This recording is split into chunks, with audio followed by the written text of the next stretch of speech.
1 Samuel chapter 5 through chapter 7. When the Philistines captured the ark of God, they brought it from Ebenezer to Ashdod. Then the Philistines took the ark of God and brought it into the house of Dagon, and set it up beside Dagon. And when the people of Ashdod rose early the next day, behold, Dagon had fallen face downward, and on the ground before the ark of the Lord. So they took Dagon and put him back in its place. But when they rose early the next morning, behold, Dagon had fallen face downward on the ground before the ark of the Lord, and the head of Dagon and both his hands were lying cut off on the threshold. Only the trunk of Dagon was left to him. This is why the priests of Dagon and all who enter the house of Dagon do not tread on the threshold of Dagon and Ashdod to this day. The hand of the Lord was heavy against the people of Ashdod, and he terrified and afflicted them with tumors, both Ashdod and its territory. And when the men of Ashdod saw how things were, they said, the ark of God of Israel must not remain with us, for his hand is hard against us and against Dagon our God. So they sent and gathered together all the lords of the Philistines and said, what shall we do with the ark of the God of Israel? They answered, let the ark of the God of Israel be brought around to Gath. So they brought the ark of the God of Israel there. But before they had brought it around, the hand of the Lord was against the city, causing a very great panic. And he afflicted the men of the city, both young and old, so that the tumors broke out on them. So they sent the ark of God to Akron. But as soon as the ark of God came to Akron, the people of Akron cried out, they have brought around to us the ark of the God of Israel to kill us and our people. They sent therefore and gathered together all the lords of the Philistines and said, send away the ark of the God of Israel, and let it return to its own place, that it may not kill us and our people. For there was a deathly panic throughout the whole city. The hand of God was very heavy there. The men did not die which were struck with tumors, and the cry of the city went up to heaven.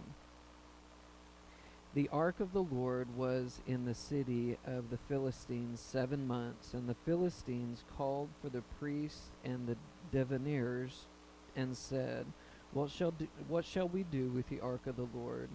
Tell us with what we shall send it to its place. They said, if you send away the ark of the God of Israel, do not send it empty, but by all means return him a guilt offering. And you will be healed, and it will be known to you why his hand does not turn away from you.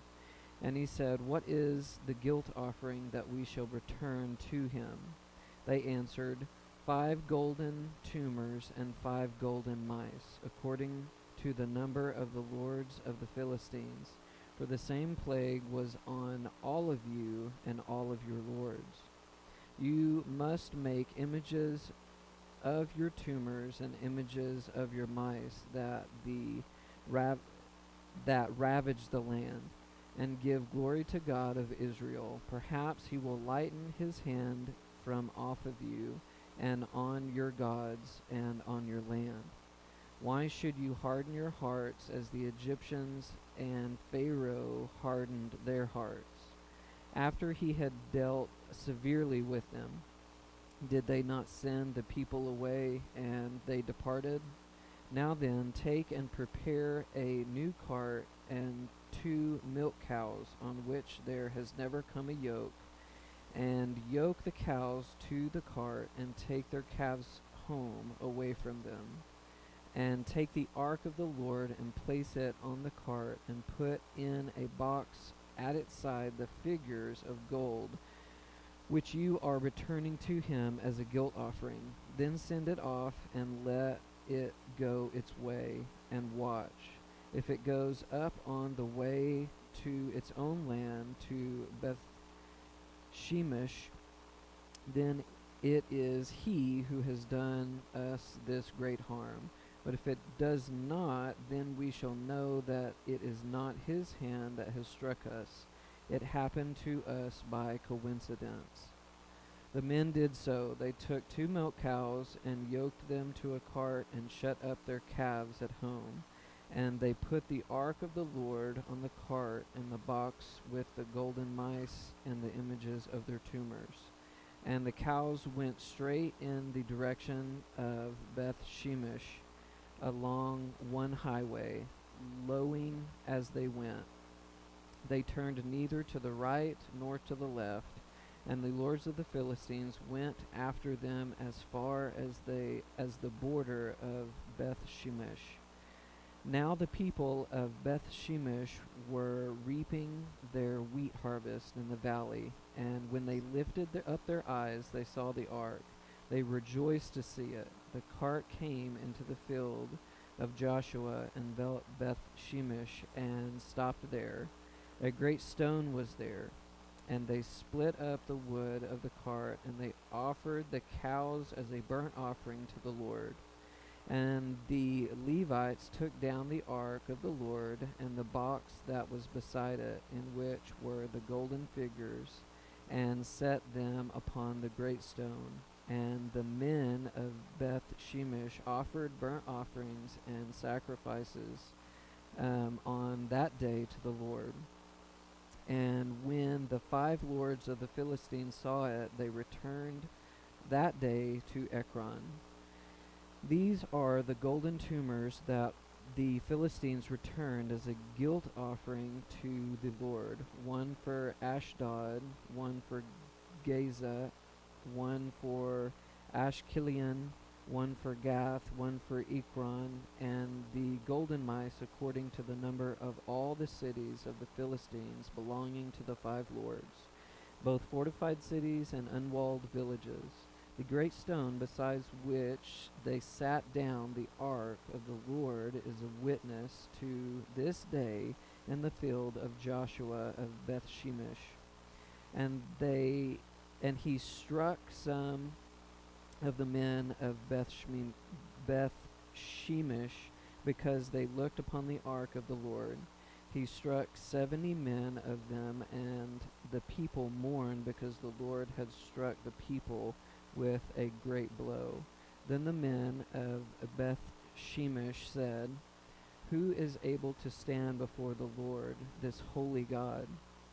And to whom shall he go away from us?" So they sent messengers to the inhabitants of Kithroth Jearim, saying, "The Philistines have returned the ark of the Lord. Come down and take it up to you." And the men of Kirath Jearim came and took up the ark of the Lord and brought it to the house of Abinadab on the hill, and they consecrated his son Eleazar to have charge of the ark of the Lord. From the day that the ark was lodged at Kiriath Jearim, a long time passed, some 20 years, and all the house of Israel lamented after the Lord. And Samuel said to all the house of Israel, "If you are returning to the Lord with all your heart, then put away the foreign gods and the Ashtaroth from among you, and direct your heart to the Lord, and serve him only, and he will deliver you out of the hands of the Philistines."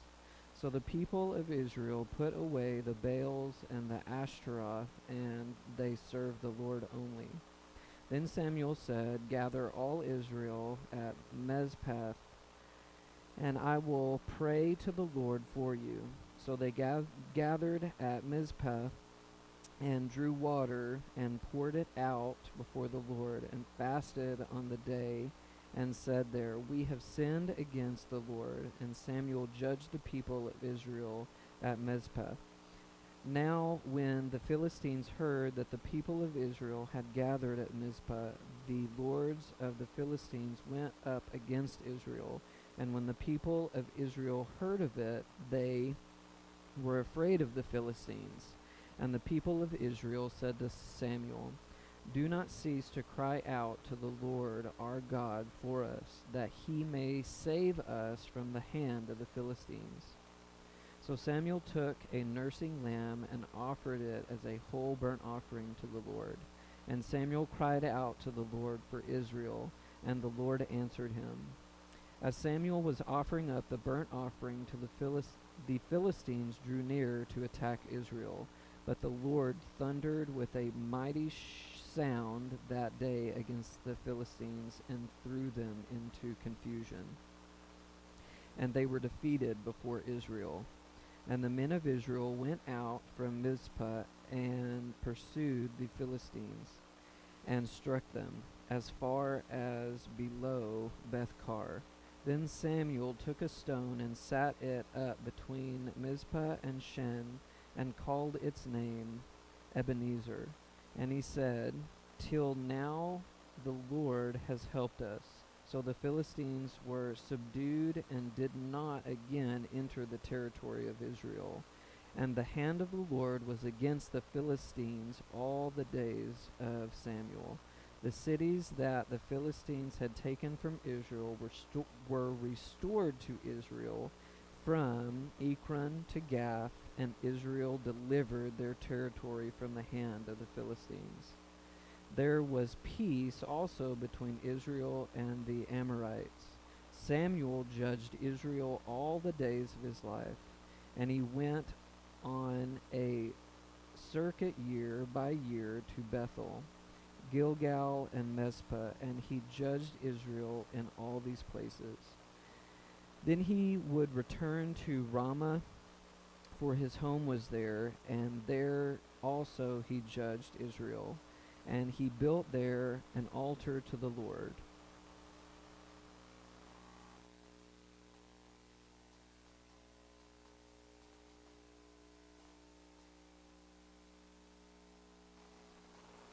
John chapter 6, verse 1 through 21. After this, Jesus went away to the other side of the Sea of Galilee, which is the Sea of Tiberias, and a large crowd was following him, because they saw the signs that he was doing on the sick. Jesus went up on the mountain, and there he sat down with his disciples. Now the Passover, the feast of the Jews, was at hand. Lifting up his eyes then, and seeing that a large crowd was coming toward him, Jesus said to Philip, "Where are we to buy bread so that the people may eat?" He said this to test him, for he himself knew what he would do. Philip answered him, 200 denarii worth of bread would not be enough for each of them to get a little. One of his disciples, Andrew, Simon Peter's brother, said to him, "There is a boy here who has 5 barley loaves and 2 fish, but what are they for so many?" Jesus said, "Have the people sit down." Now there was much grass in that place, so the men sat down, about 5,000 in number. Jesus then took the loaves, and when he had given thanks, he distributed them to those who were seated. So also the fish, as much as they wanted. And when they had eaten their fill, he told his disciples, "Gather up the leftover fragments, that nothing may be lost." So that they gathered up and filled 12 baskets with fragments from the 5 barley loaves left by whom had eaten. When the people saw the sign and that he had done, they said, "This is indeed the prophet who has come into the world." Perceiving then that they were about to come and take him by force to make him king, Jesus withdrew again to the mountain by himself. When evening came, his disciples went down to the sea, got into a boat, and started across the sea to Capernaum. It was now dark, and Jesus had not yet come to them. The sea became rough because a strong wind was blowing. When they had rowed about 3 or 4 miles, they saw Jesus walking on the sea and coming near the boat, and they were frightened. But he said to them, "It is I, do not be afraid." Then they were glad to take him into the boat, and immediately the boat was at the land to which they were going.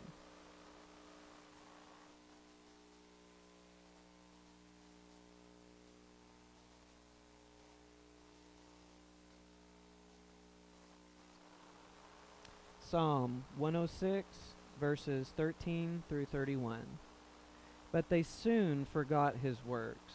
They did not wait for his counsel, but they had a wanton craving in the wilderness, and put God to the test in the desert.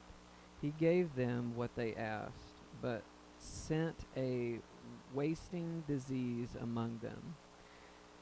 When men in the camp were jealous of Moses and Aaron, the Holy One of the Lord, the earth opened and swallowed up Dathan, and covered the company of Abiram.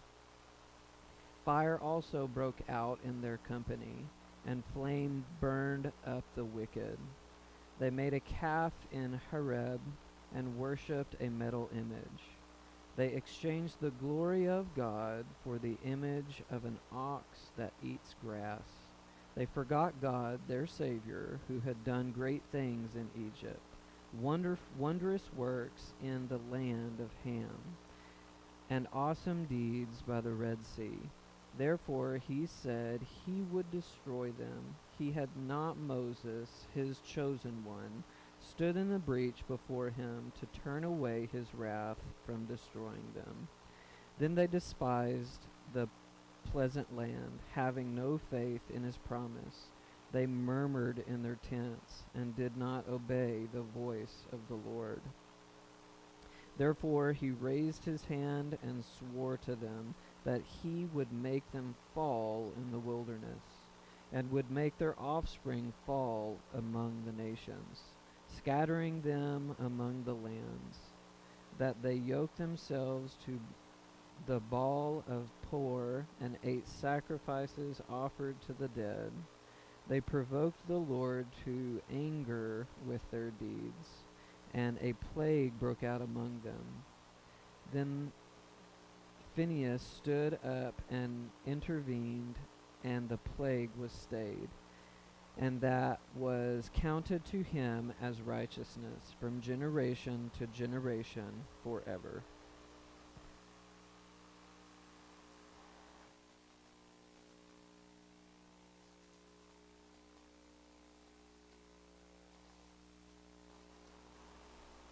Proverbs chapter 14, verses 32 and 33. The wicked is overthrown through his evil doing, but the righteous finds refuge in his death. Wisdom rests in the heart of a man of understanding, but it makes himself known even in the midst of fools.